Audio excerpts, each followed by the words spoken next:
Oh, what a delightfully ordinary morning this was turning out to be. Here I stood, Quartermaster Torres of the Galactic Military Academy, watching another batch of soon-to-be graduates fidget like hatchlings before their first molt. The ceremonial hall buzzed with the usual pre-assessment anxiety, and honestly I could not have been more bored if I tried. My 4 eyes swept across the assembled cadets, cataloguing the usual suspects. There was Zixcar from Proxima 7, his chitinous plates already shifting to combat black. The Thorian twins, Cake and Mech, were testing their plasma spitters with little puffs of superheated gas. Standard showboating, really. Nothing I had not seen 1,000 times before. But then, nestled right in the middle of this circus of natural-born killers, sat the most unremarkable creature I had ever laid eyes on. Amy Kowalski, according to my datapad, human. Female. Age 24 standard cycles. She sat there like a bump on a log, if logs could look mildly sleepy, and occasionally yawn. Now humans. Do not get me started on humans. These soft, pink meatbags somehow stumbled their way into galactic prominence through sheer blind luck. No natural armor, no poison glands, no ability to breathe vacuum or regenerate limbs. They could not even see in the dark properly, yet here they were somehow holding their own among species that had been perfecting warfare since before their sun was a twinkle in some cosmic eye. Amy Kowalski looked exactly like what central casting would order if they wanted the most generic human possible. Brown hair pulled back in a simple ponytail, unremarkable brown eyes that seemed more interested in the ceiling architecture than the pre-combat rituals happening around her. She wore the standard cadet uniform, without any modifications or personal touches. No scars, no tattoos, no cybernetic enhancements.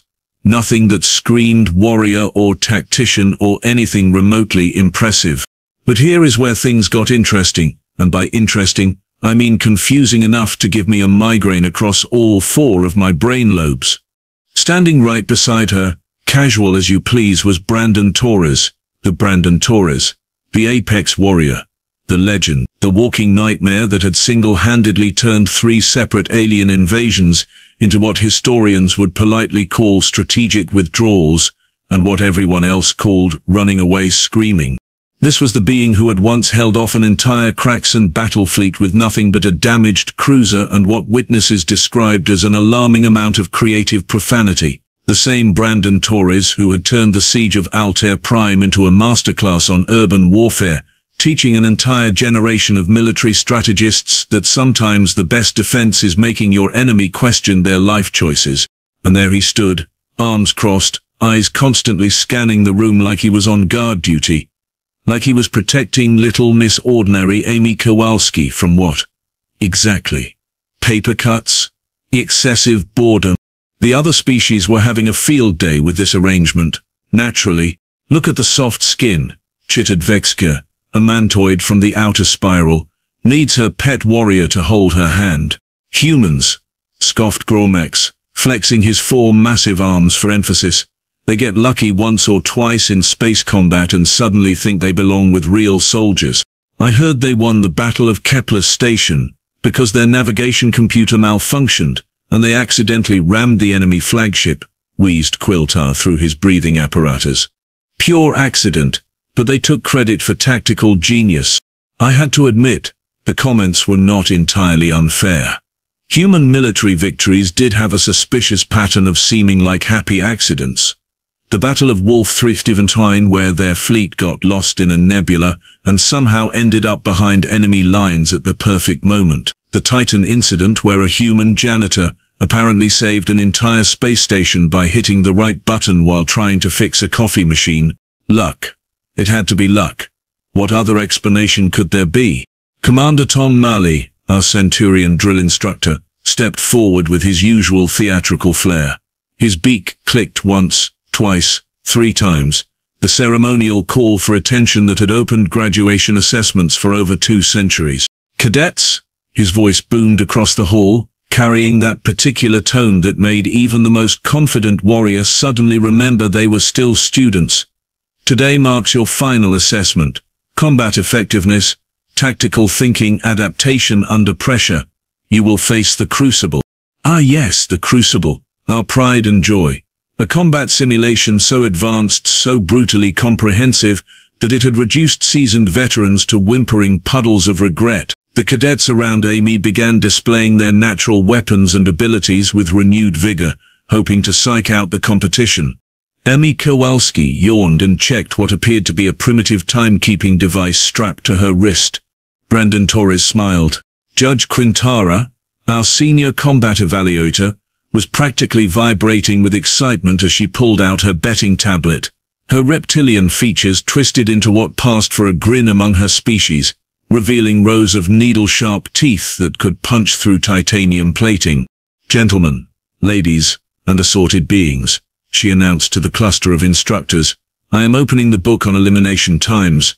Current favorite for first elimination is, naturally, the human. The odds board lit up faster than a plasma cannon discharge. Instructor Haxmal, a towering crystalline being from the Sigma Quadrant, immediately placed his bet. 30 seconds, 40 at most. Look at her, she is practically falling asleep. Too generous, clicked Professor Yith, adjusting his mechanical breathing apparatus. 22 seconds. I will bet my entire monthly ration allowance on it. I had to admit, looking at Amy's academic record, their confidence was not exactly misplaced. Her test scores were well, let me put it this way, if mediocrity had a poster child, Amy Kowalski would be fighting for second place. Combat tactics? 67%. Weapons proficiency? 71%. Strategic planning? A whopping 64%. These were the kind of scores that usually got cadets a nice desk job in supply logistics, not a spot in the final assessment alongside the cream of the galactic military crop. During her entire stay at the academy, Amy had been about as memorable as week-old ration paste. She attended classes, turned in assignments on time, participated just enough to avoid attention, and disappeared back to her quarters every evening like some sort of academic ghost. Her instructors described her as pleasant but unremarkable, tries hard but lacks natural talent, and my personal favorite, the kind of student you forget was in class until you take attendance. Meanwhile, her fellow cadets were putting on quite the display of genetic superiority. Take Moran, for instance. This magnificent specimen of Coravian evolution stood nearly 3 meters tall, with arms that could bench press a shuttlecraft and natural bone protrusions that made him look like a walking weapon. His species had evolved on a death world where the gravity was triple standard and the local wildlife considered armed conflict a light snack. Moran could literally punch through reinforced steel with his bare fists, and his hide was tough enough to shrug off small arms fire. Then there was Mortin, a sleek predator from the Veil Nebula whose entire evolutionary history was basically a masterclass in perfect killing machine design. Her reflexes operated at nearly superhuman speeds, her natural camouflage could render her effectively invisible, and she possessed enough venom in her retractable claws to drop a Graxthonian battle rhino in under 10 seconds. And what did humanity bring to this genetic arms race? Amy Kowalski. A creature so physically unimpressive that she probably needed a stepladder to change a light bulb, with reflexes so slow she would lose a quick draw contest to sedimentary rock formation, and whose idea of natural weaponry appeared to be sarcasm, and the ability to function on inadequate sleep. The other cadets were certainly making sure everyone knew exactly where they stood in the food chain. Moran was casually lifting combat dummies over his head with one hand, while Mortin had partially activated her camouflage, creating this unsettling shimmer effect that made it look like reality was glitching around her. Zixker was doing something with his combat plates that produced an ominous humming sound, like a power generator about to explode. The Thorian twins were synchronized spitting plasma bolts at practice targets, each shot precise enough to thread a needle at 50 meters. And Amy? Amy looked around the room with mild interest, turned to Brandon and said, "Hey, is there any chance there's coffee around here? I could really use some caffeine before whatever this turns out to be." Brandon's response was interesting. Just for a moment, just for the briefest fraction of a second, his mouth quirked up in what I could only describe as a smirk. Not the kind of smirk you give when someone tells a funny joke. This was the kind of smirk that suggested he knew something the rest of us did not, and found our ignorance amusing. But nobody else seemed to notice. They were all too busy watching Commander Marley's dramatic revelation of the combat arena. The floor panels slid away with mechanical precision, revealing the crucible in all its terrifying glory. It was a masterpiece of military engineering, a multi-environment nightmare that could simulate everything from Arctic wasteland to molten hellscape to zero-gravity asteroid field. The arena stretched out over nearly 2 square kilometers, packed with obstacles, threats and challenges that had been refined over decades to push cadets beyond their breaking points. "Behold," Commander Marley announced with obvious pride, "the ultimate test of combat readiness. Environmental hazards, automated defense systems, tactical puzzles, and live fire exercises, all designed to simulate the chaos and unpredictability of real warfare." The arena's demonstration mode activated, showcasing various sections. Plasma turrets emerged from hidden compartments. Target dummies materialized and began moving in complex patterns. Gravity fields shifted and twisted, creating areas where up and down became purely theoretical concepts. The alien cadets responded exactly as expected. Moran roared a challenge that probably registered on seismic sensors 3 levels down. Mortin's camouflage flickered with what I assumed was excitement. Zixka's plates shifted through a rainbow of combat colors, each one indicating a different level of readiness to commit violence. Amy Kowalski watched the display with the same mild interest she had shown to everything else, then turned back to Brandon. "Seriously though? About that coffee? This looks like it might take a while." The betting odds shifted even higher against her. Commander Malley's voice boomed across the observation deck. "Cadets will attempt the crucible in order of academy ranking. Lowest scores first." Which meant, naturally, that Amy Kowalski would be going last. Dead last. The finale to what was shaping up to be quite the entertaining bloodbath. "Actually," Amy said, raising her hand with all the enthusiasm of someone asking about bathroom locations, "could I go last? I would like to watch the others first, if that is okay." Marley's beak clicked in what passed for amusement among centurions. "Of course, cadet. Take all the time you need to prepare." The other instructors chuckled. Even I had to suppress what would have been a very unprofessional snort. Prepare? What was she going to do? Take notes on how to fail more efficiently? As it turned out, that was exactly what she was going to do. The first cadet up was Zixka, and honestly it was a thing of beauty to watch.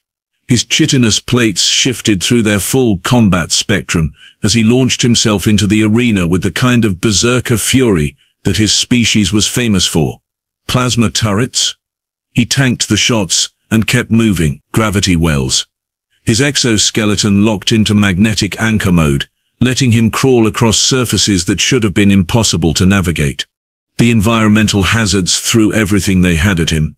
Acid rain, superheated steam vents, electromagnetic pulses that would have fried most electronic systems. Zixka powered through it all like a living tank, relying purely on his natural armor and built-in weapon systems. His final time was impressive, his performance brutal and efficient. Amy watched from the observation deck, occasionally jotting something down on what appeared to be a paper notepad. Paper. Who uses paper anymore? Next came Moran, and if Zixka had been a tank, Moran was a walking artillery platform. Every obstacle that could not be smashed, he smashed anyway.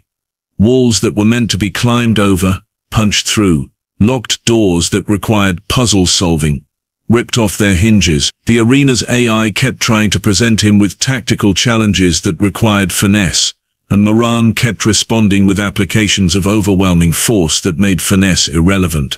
Amy made more notes. Mortin took a completely different approach, turning the entire assessment into a masterclass on stealth warfare. She ghosted through sections that had given the previous cadets major headaches, using her natural camouflage and venom to neutralize threats before they even knew she was there. Her technique was flawless, her efficiency remarkable. Amy's notepad was getting quite full by this point.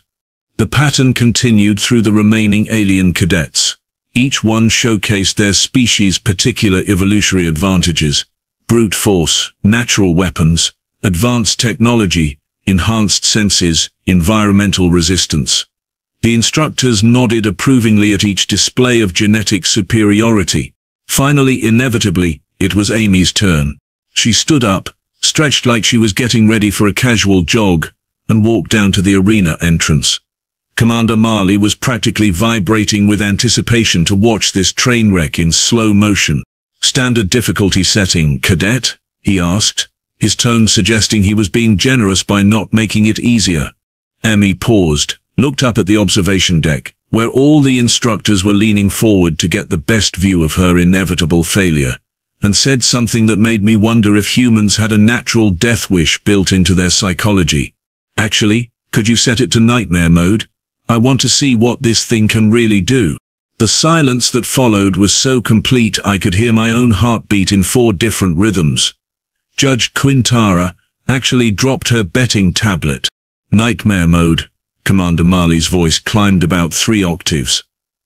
"Cadet, nightmare mode is designed for seasoned veterans. It has a 47% injury rate and a 12% fatality rate. Are you certain you want—" "Yeah, that sounds about right," Amy said, rolling her shoulders like she was working out a kink. "Standard mode looks kind of boring, to be honest." The instructors looked at each other with expressions that ranged from disbelief to morbid curiosity. This was either going to be the shortest assessment in Academy history, or the most spectacular failure anyone had ever witnessed. Marley shrugged, which is quite a sight when you have 4 shoulders to work with. "Very well, Cadet. Nightmare mode it is.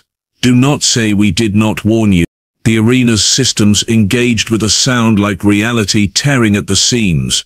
The difficulty indicators on the control panels immediately spiked into the red zone. Environmental hazards that had been challenging became potentially lethal. Automated defenses that had been set to stun switched to full combat mode. The entire arena transformed from a rigorous test into something that belonged in a war zone. Amy looked around at the chaos that was about to be unleashed on her, nodded once to herself and said, "Okay, let us do this thing."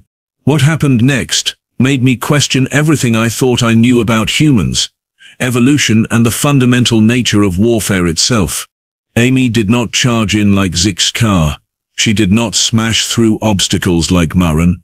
She did not ghost through the shadows like Morton. Instead, she did something that took me several minutes to recognize, because it was so far outside my expectations that my brain refused to process it at first. She turned the entire arena into her weapon. The first challenge was a corridor filled with plasma turrets set to lethal intensity. The previous cadets had either tanked the damage, smashed the turrets, or avoided them entirely. Amy walked straight down the middle, ducking and weaving through the energy beams with movements that looked almost lazy. But here is the thing, she was not avoiding the shots randomly. She was herding them. Each near miss hit exactly where she wanted it to hit, slowly carving precise channels in the walls behind her. By the time she reached the end of the corridor, she had turned the plasma turret's own fire into a demolition tool that brought down a section of ceiling, creating a ramp to the next level that bypassed 3 separate puzzle chambers. In the zero-gravity section, while other cadets had relied on specialized equipment or natural adaptations, Amy improvised. She ripped a chunk of metal debris from a destroyed obstacle, calculated angles and momentum with nothing but eyeball physics, and turned herself into a guided projectile that ricocheted off walls with mathematical precision. She was not fighting the environment, she was having a conversation with it, and somehow impossibly it was answering back. The automated defense systems, those beautiful killing machines that had given even our veteran instructors pause, became her unwitting allies. She would trigger proximity sensors at exactly the right moment to make defensive turrets fire on each other. She turned security drones into battering rams by exploiting their programming priorities. She made the arena's own safety systems work against its offensive capabilities. But it was in the final challenge that I finally understood what I was witnessing, and why Brandon Torres had been smiling. The Nightmare Mode finale was a combat scenario against multiple hostile AI opponents in a constantly shifting environment. It was designed to be unwinnable, a test of how long a cadet could survive against overwhelming odds. Amy lasted exactly 43 seconds. Because that is how long it took her to reprogram the entire combat simulation using nothing but environmental interactions and strategic manipulation of the AI behavior patterns. She did not beat the final challenge, she convinced it to beat itself. The arena went quiet. The automated systems powered down. Amy stood in the middle of what had been a chaos zone 60 seconds earlier, brushing dust off her uniform. She looked up at the observation deck and called out, "So, about that coffee?" The observation deck had gone so quiet you could have heard a pin drop in a vacuum. Judge Quintara was staring at her betting tablet like it had just insulted her ancestry. Commander Marley's beak was hanging open in a way that would have been comical under different circumstances. Even I was having trouble processing what I had just witnessed. That was when the doors burst open, with enough force to rattle the reinforced transparent steel viewing windows. Admiral Vashi swept into the room like a force of nature, her Altarian battle dress glittering with enough medals and decorations to fund a small planetary defense system. Behind her strode Admiral Drahorn, whose cybernetic implants were cycling through what I recognized as high alert status indicators. "Status report," Admiral Vashi barked, her voice carrying the kind of authority that made grown warriors check their posture instinctively. "Has the assessment been completed?" Commander Marley fumbled with his datapad, clearly trying to figure out how to explain what had just happened without sounding like he had suffered a head injury. "Admiral, the human cadet, she that is to say, the assessment was the results flawlessly executed," came a voice from the arena entrance. Amy Kowalski stood there, still looking like she had just finished a light workout rather than rewriting the fundamental principles of combat assessment. But now, with the admirals present, something had shifted in her demeanor. The sleepy, ordinary cadet was gone, replaced by someone who carried herself with quiet confidence. "Amy," Admiral Vashi said, and there was something in her tone that made my foreheart skip several beats. It was respect. Deep, genuine respect. "Your preliminary report." The Academy's security protocols have 17 major vulnerabilities, 43 minor ones, and at least 6 catastrophic failure points that could compromise the entire facility, Amy said conversationally, as if she were discussing the weather. "I have detailed recommendations for addressing all of them, but honestly you might want to consider a complete system overhaul." My mind's reeled. Security protocols? Vulnerabilities? What in the name of the 7 spiral arms was happening here? Admiral Drawhorn's cybernetic eye focused on Amy with laser precision. And the personnel assessment? Mixed results. Some excellent individual capabilities, but significant gaps in adaptive thinking and cross-species tactical integration. Also, your instructors have a gambling problem. Amy glanced up at Judge Quintara, who was trying to hide her betting tablet behind her considerably massive frame. "Might want to address that." "Excuse me," I found myself saying, my voice cracking like an adolescent Voxarian going through molt. "Could someone please explain what is happening here? Who exactly is Amy Kowalski?" The two admirals exchanged glances. Admiral Vashi nodded slightly. "Amy Kowalski," she announced to the assembled instructors, "is not a cadet. She is a senior strategic consultant with the Terran Defense Initiative and one of the finest tactical minds in known space. She has been conducting a comprehensive security evaluation of this facility under deep cover for the past 4 months. The silence that followed was so profound it achieved its own gravitational field. "But," stammered Professor Yith, "her test scores, her performance evaluations, her complete lack of what?" Amy asked mildly. "Showboating? Genetic advantages? Natural weapons? Yeah, humans do not really go in for that sort of thing. We prefer results." Brandon Torres chose that moment to step forward, and suddenly his presence made a lot more sense. "Amy has been teaching me advanced stealth tactics and operational security. Turns out there is a lot more to hiding in plain sight than I initially thought." "Teaching you?" I squeaked. The apex warrior, the legend, the walking nightmare that had redefined modern warfare, was taking lessons from this unremarkable human female. "Oh yes," Brandon said with obvious admiration. "Amy coordinated the defense of the Kepler station, designed the strategy that broke the siege of Altair Prime, and was the primary tactical consultant for the Wolf 359 campaign. Everything I thought I knew about combat doctrine she helped develop. The arena doors opened again, and General Kraftling himself entered. This mountain of muscle and scar tissue, whose very presence usually made seasoned veterans nervous, walked directly to Amy and snapped off a salute so crisp it could have cut glass. "Ma'am," he rumbled in his bass deep voice. "Honor to work with you again." Amy returned the salute with casual precision. "General, how is the new urban warfare curriculum working out?" "Casualties down 67%, mission success rate up 43%. Your recommendations were illuminating." My brain was struggling to process this information. The Kepler Station defense, where humanity had somehow turned a desperate last stand into a tactical victory that sent 3 alien fleets limping home. Amy had been responsible for that. The siege of Altair Prime, which military historians were calling the most brilliant example of defensive warfare in the last century. Amy again. Wolf 359, where the human fleet had appeared to get lost in a nebula and ended up in the perfect position to outflank a superior enemy force. Not an accident. Not luck. Amy Kowalski. "The graduation ceremony," I said slowly, the pieces finally clicking together in my consciousness. This was not a graduation ceremony at all. Admiral Vichy smiled, and it was not a pleasant expression. This was a classified assessment of galactic military education standards.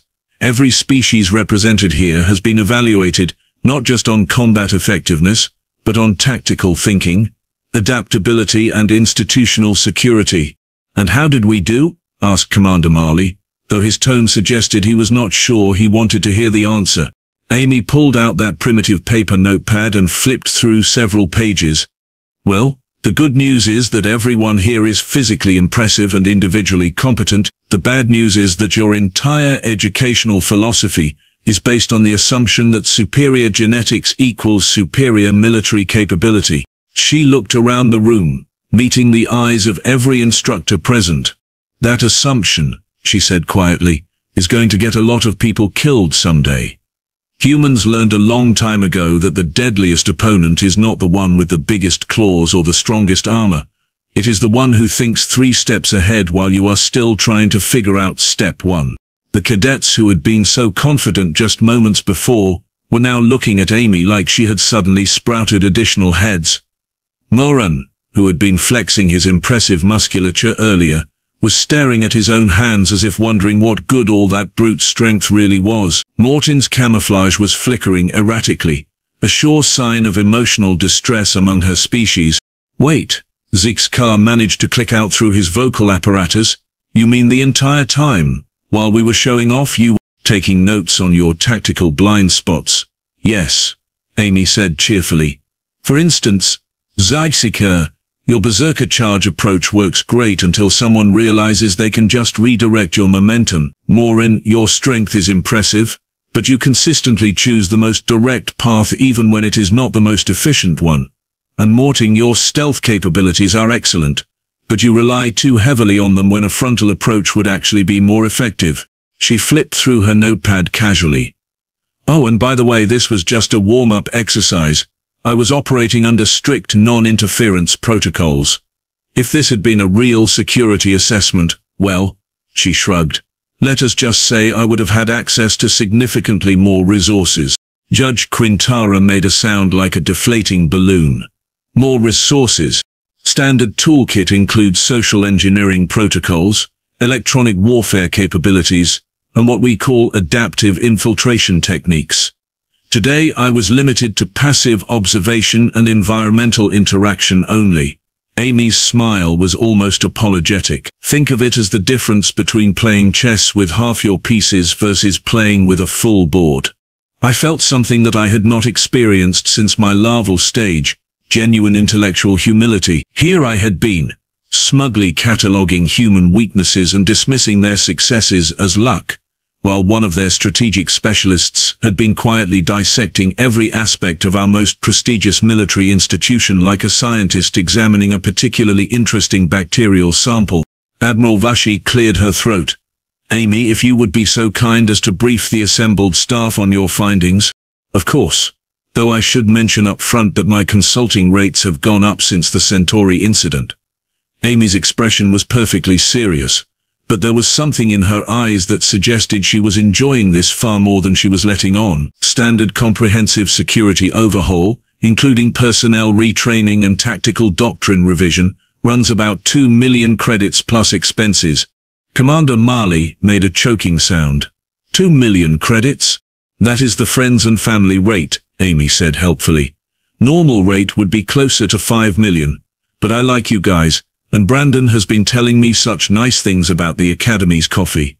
Brandon stepped forward, and for the first time since I had known of him, the legendary Apex warrior looked almost humble.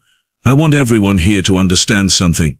I have spent the last 15 years thinking I understood warfare. I have commanded fleets, planned campaigns, fought in more battles than I can count. Yesterday, Amy taught me 3 new tactical concepts that completely changed how I think about combat. He paused, looking around the room at faces that were hanging on his every word. 3 concepts, in one day, that I had never encountered in decades of military service. He shook his head in what appeared to be amazement. She does not just think outside the box. She redesigns the box, improves its efficiency, and then finds 17 different ways to use it that nobody else had considered. The realization was hitting me like a series of small explosions going off in my consciousness. Humans were not lucky. They had never been lucky. What we had interpreted as fortunate accidents were actually the visible results of planning so sophisticated, so far-reaching, that we had not even recognized it as planning at all. The Battle of Kepler Station. Not an accident, but the culmination of months of careful preparation and psychological warfare. The Wolf 3 Futuristic campaign, not getting lost in a nebula, but using the nebula as cover for the most audacious flanking maneuver in recorded military history. The Titan incident, that janitor had probably been a covert operative with more tactical training than most species general staff. Amy Kowalski looked around the room at the assembled alien instructors and cadets, all of whom were staring at her with expressions ranging from awe to existential crisis, and nodded with satisfaction. Right then, she said brightly, "Now that we have gotten all that sorted out, I believe I asked about coffee several times. Please tell me this facility has decent coffee, because honestly that would be the real tragedy here." Admiral Vashi actually laughed. "I will have someone bring you our finest blend immediately." "Excellent. While we wait, should I start explaining why your entire defensive grid can be compromised by a properly motivated maintenance worker with a sonic screwdriver?" The silence that greeted this question was, I realized, the sound of an entire galactic military establishment suddenly understanding that they had been playing checkers while humanity had been playing 4-dimensional chess, and they had been playing it for a very, very long time.